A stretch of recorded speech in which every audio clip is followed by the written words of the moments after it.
देखिए ये सब जीन्स, ये जीन्स लगा है, ये देखिए। देख के बताइए, कमेंट में ज़रूर बताइएगा कैसा मॉल है। ये बच्चों का कपड़ा है।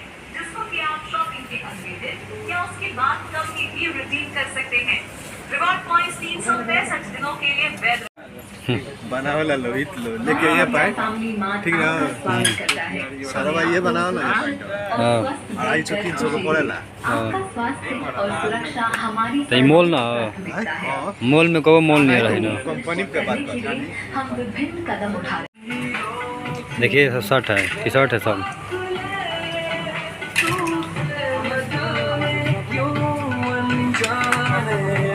इधर भी टी शर्ट है देखिए, यहाँ तक।